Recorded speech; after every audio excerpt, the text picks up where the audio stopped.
Compsognathus longipes, aportuguesado como Compsognato, é a única espécie conhecida do gênero extinto Compsognathus de dinossauros terópodes compsognatídeos, que viveram no fim do período Jurássico há aproximadamente 150 milhões de anos, na idade do Titoniano, onde hoje é a Europa. Paleontólogos encontraram 2 fósseis bem preservados, um primeiro na Alemanha em 1850 e o segundo na França quase um século depois. Muitas representações populares ainda descrevem o Compsognato como um dinossauro do tamanho de um galo, devido à pequenez do espécime alemão, que agora se acredita ser uma forma juvenil, enquanto o espécime francês, maior, seria uma espécie adulta. Compsognathus é um dos poucos dinossauros cuja dieta se sabe com certeza. Os restos de pequenos lagartos foram preservados na barriga de ambos os espécimes. Acredita-se que fósseis e dentes descobertos em Portugal possam pertencer a integrantes do gênero. Embora não tenha sido reconhecido como tal na época de sua descoberta, o Compsognathus é o primeiro dinossauro conhecido com um esqueleto bastante completo. Hoje Compsognathus longipes é a única espécie reconhecida, embora se acreditasse que o espécime maior descoberto na França na década de 1970 poderia representar uma nova espécie separada, Secoralestris. Até a década de 1990, o Compsognathus era considerado um menor dinossauro e o parente mais próximo da primitiva ave Archaeopteryx. Assim, é um dos poucos gêneros de dinossauros bem conhecidos fora do âmbito paleontológico.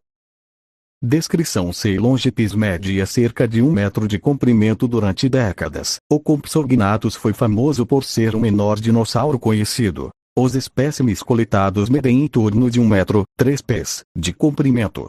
No entanto, dinossauros posteriormente descobertos, como Caenagnathasia, Microraptor e Parvicursor, eram ainda menores. Estima-se que o Compsognathus pesava entre 0,83 e 3,5 kg, 1,8 e 7,7 libras.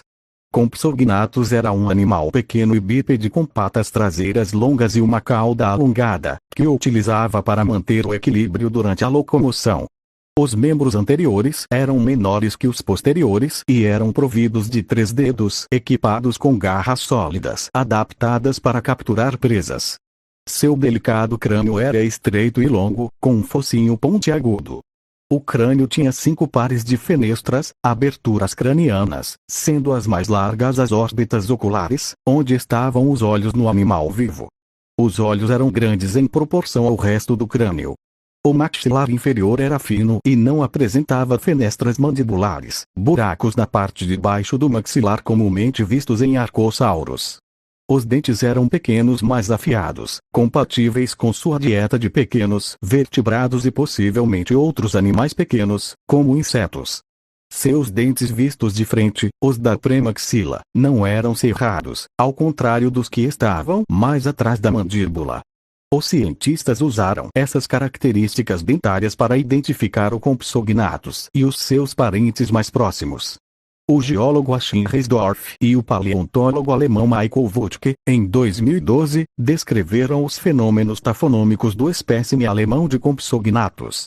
O espécime Compsognathus descoberto na Alemanha no século XIX tinha apenas 2 dígitos em cada extremidade anterior, o que levou os cientistas a concluir que assim era na criatura viva. No entanto, o fóssil descoberto mais tarde na França revelou que a mão tinha 3 dígitos, semelhante a outros membros dos outros gêneros compsognatídeos.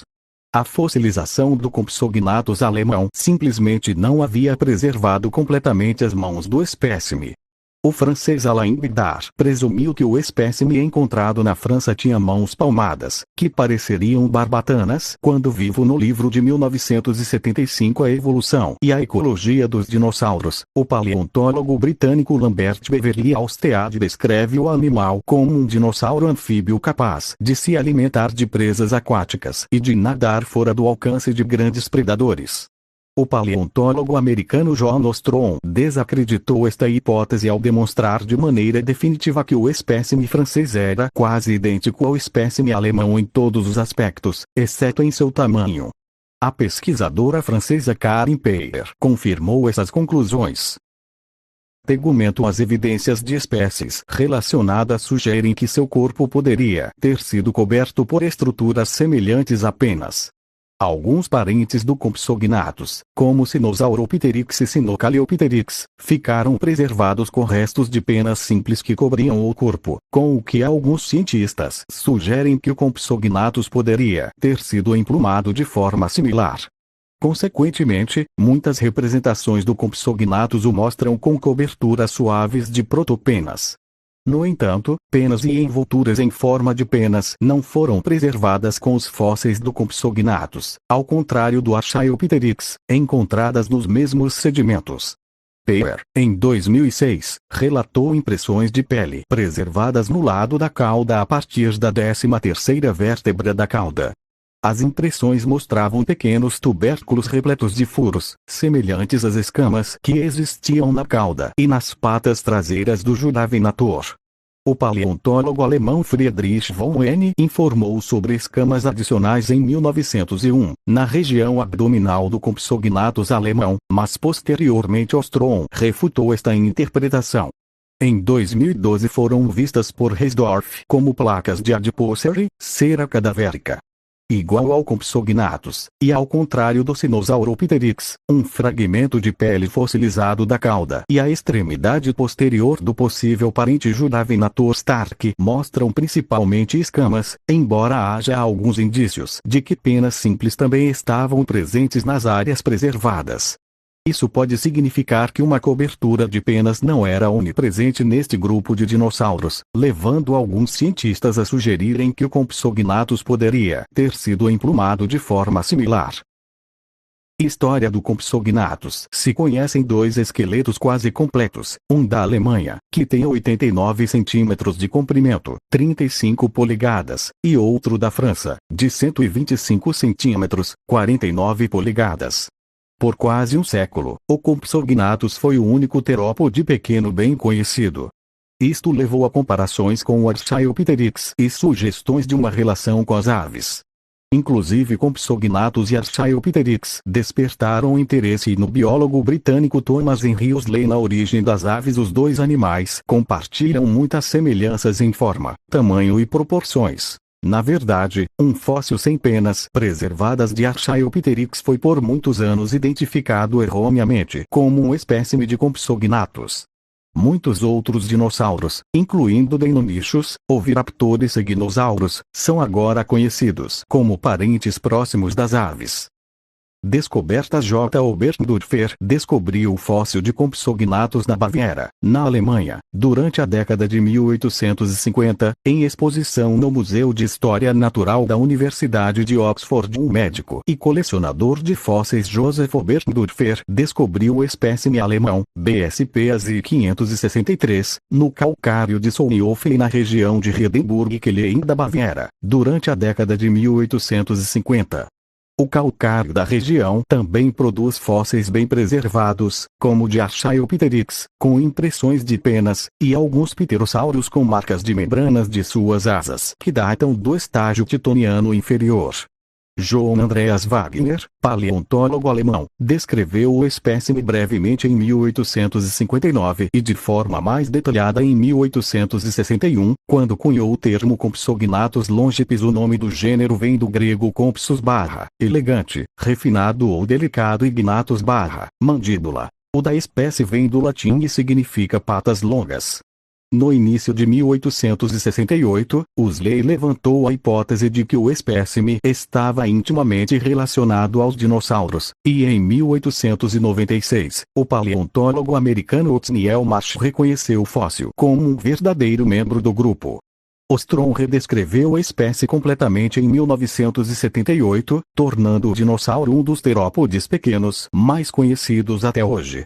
O espécime alemão está exposto na Bayerische Staatssammlung für Paläontologie und Historische Geologie, Instituto Estatal da Baviera para Paleontologia e Geologia Histórica, em Munique, Alemanha. O fóssil de Compsognathus de Canjuers, França. O espécime maior francês, MNHNCNJ79, foi descoberto em 1972 no calcário de Portland de Canjuers, próximo de Nice, no sudeste da França. Também data do começo do Titoniano.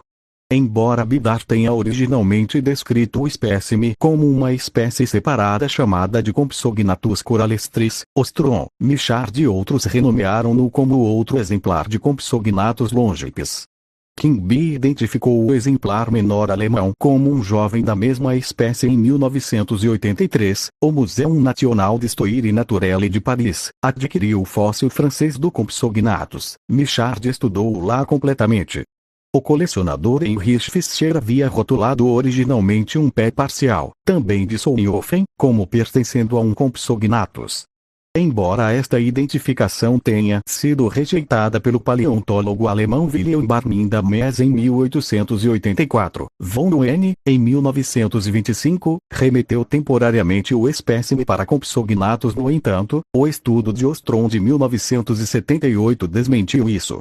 Gensink, paleobiologista alemão, em 1998 atribuiu ao gênero 49 dentes das camadas de Guimarota do Kim meridianos de Portugal. Estes não são idênticos aos dos Coelogipes, cerrados na ponta, mas por causa das semelhanças gerais na forma é que foram atribuídos a Compsognathus sp. Em 1997, a escritora e naturalista Virginia Moreu mudou o nome de uma forma relacionada chinesa, Sinosauropteryx prima, para Compsognathus prima, embora isso não tenha encontrado uma aceitação geral. Classificação Compsognathus dá seu nome à família Compsognathidae, um grupo composto principalmente de pequenos dinossauros do final do Jurássico e início do Cretáceo da China, Europa e América do Sul. Por muitos anos este foi o único membro conhecido. No entanto, nas últimas décadas, os paleontólogos descobriram vários gêneros relacionados. O clado inclui Aristosuchus, Oxyagnathus, Myristia, Sinocaleopteryx, Sinosauropteryx, e talvez Juravenator e Scipionix. Inicialmente, Mononicus foi proposto como um membro dessa família, mas acabou sendo rejeitado por Shen e coautores em um artigo publicado em 1998. Eles consideraram as semelhanças entre Mononicus e Compsognathidus como um exemplo de convergência evolutiva. A posição do Compsognathus e seus parentes dentro do grupo dos Coelurosaurus é incerta. Alguns autores, como o especialista em terópodes Thomas Holt Jr. e os coautores Ralph Molnar e Philip J. Curry no texto de 2004, T. Dinosauria, argumentam que a família é a mais ancestral entre os Coelurosaurus, enquanto outros autores defendem que ela é parte da Maniraptora.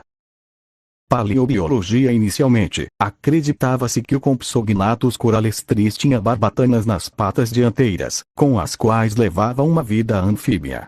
Mas estudos recentes sobre o esqueleto desaprovam essa hipótese. Em um estudo realizado em 2001 por Bruce Rothschild e colegas, 9 ossos dos pés atribuídos ao Compsognathus foram examinados para encontrar sinais de fratura por estresse, mas nenhum foi encontrado. O espécime de Compsognathus descoberto na Alemanha no século XIX mostra somente 2 dedos em cada membro dianteiro, levando os cientistas a concluir que esta era sua anatomia em vida. No entanto, o fóssil descoberto mais tarde na França revelou que as mãos tinham 3 dedos, semelhantes a outros Compsognathidus. A fossilização do espécime alemão simplesmente não preservou os dedos do espécime francês. Bidar supôs que o espécime francês tinha dedos palmados, os quais devem ter sido vistos como barbatanas em vida no livro de 1975 A Evolução e Ecologia dos Dinossauros. L.B. Alstead representou o animal como um dinossauro anfíbio capaz de se alimentar de presas aquáticas e nadar fora do alcance de grandes predadores. Ostrom ridicularizou essa hipótese ao mostrar que o espécime francês era quase idêntico ao espécime alemão em todos os aspectos, exceto em tamanho. Peer confirmou essas conclusões. Alimentação. Esta ilustração de 1903, de Nopska, mostra o conteúdo estomacal do espécime alemão de Compsognathus. Os restos de um lagarto na cavidade torácica do espécime alemão mostram que este animal se alimentava de pequenos vertebrados. Marsh, que examinou o espécime em 1881, acreditava que esse pequeno esqueleto dentro da região do estômago do fóssil era um embrião, mas em 1903 Franz Nopka concluiu que ele era um lagarto. Ostrom identificou os restos de um lagarto do gênero Bavarisaurus, concluindo que era um corredor rápido e ágil devido à sua longa cauda e às proporções de seus membros. Em um estudo posterior feito com simulações biomecânicas por biosailors e o paleontólogo Philip Manning, realizado por computador na Universidade de Manchester e publicado no boletim Proceedings of the Royal Society, eles asseguram que é o mais rápido bípede até agora conhecido, sendo capaz de atingir uma velocidade máxima de 64 km por hora. Isso levou à conclusão de que seu predador, o Compsognathus, precisava ter uma visão nítida e a capacidade de acelerar 100 metros em pouco mais de 6 segundos para alcançar o lagarto. O Bavarisaurus está inteiro, indicando que o Compsognathus deve ter engolido a sua presa inteira. O conteúdo gástrico do espécime francês consiste em lagartos ou esfenodontídeos não identificados. Possíveis ovos escavadores descobriram esferas irregulares com 10 milímetros de diâmetro perto dos restos fósseis do espécime alemão. Em 1901, Friedrich von Ehne interpretou isso como osteogênese dérmica. Peter Griffiths redescreveu-os como ovos imaturos em 1993. No entanto, pesquisadores posteriores duvidaram de sua atribuição ao gênero porque foram encontrados fora da cavidade do corpo do animal. Um fóssil bem preservado do Sinosauropteryx, um gênero relacionado ao Compsognathus, mostra 2 ovidutos contendo 2 ovos sem terem sido postos. Esses ovos, proporcionalmente maiores e menos numerosos do Sinosauropteryx, geram ainda mais dúvidas na identificação original dos ovos de Compsognathus. Em 1964, o geólogo alemão Karl Werner Bartel explicou que as esferas eram na verdade bolhas de gás formadas no sedimento por causa da putrefação da carcaça do réptil. Penas e a conexão com as aves. Restauração de Archaeopteryx perseguindo um jovem Compsognathus. Nenhuma pena ou estrutura semelhante foi preservada em fósseis de Compsognathus, em contraste com o Archaeopteryx, que foi encontrado nos mesmos sedimentos. Assim, muitas representações do Compsognathus mostram-nos sem penas. Von Ehne relatou a presença de uma membrana de pele fossilizada na região abdominal do Compsognathus alemão, mas Ostrom logo refutou. Parentes do Compsognathus, como Sinosauropteryx e Sinocaleopteryx, foram preservados com restos de penas simples cobrindo o corpo como uma pelagem, indicando que o Compsognathus deveria ter possuído plumagem. Similarmente, em contraste, um fragmento de pele fossilizado da cauda e o membro anterior de outro gênero, suposto Compsognathideo, Juravenator, apenas mostra escamas, sem qualquer indicação de ter apresentado penas em áreas preservadas. Isso pode significar que a cobertura de penas não foi total neste grupo de dinossauros, embora uma nova avaliação realizada pelos pesquisadores ingleses Richard Butler e Paul Church tenha questionado a designação do Juravenator na mesma família que o Compsognathus. Paleoecologia calcário, onde foi encontrado o espécime francês de Compsognathus, em Canjueiros durante o Jurássico Superior. A Europa era um arquipélago seco e tropical à beira do Mar de Tétis. O fino calcário em que foram encontrados os esqueletos de Compsognathus tem sua origem na calcita das conchas de organismos marinhos. Tanto a área de Solnhofen como a de Canjueiros, onde se conservaram os Compsognathus, se encontravam entre praias e recifes de corais das ilhas europeias do Jurássico no Mar de Tétis. Alguns contemporâneos do Compsognathus incluem o pássaro primitivo Archaeopteryx litográfica e os pterossauros Ramporhynchus moensteri e Pterodactylus antiquus. Os mesmos sedimentos em que o Compsognathus foi preservado também contêm fósseis de vários animais marinhos, como peixes, crustáceos, equinodermos e moluscos, confirmando o habitat costeiro deste terópode. Nenhum outro dinossauro foi encontrado em associação com Compsognathus, o que indica que este poderia de fato ser o maior predador terrestre nessas ilhas.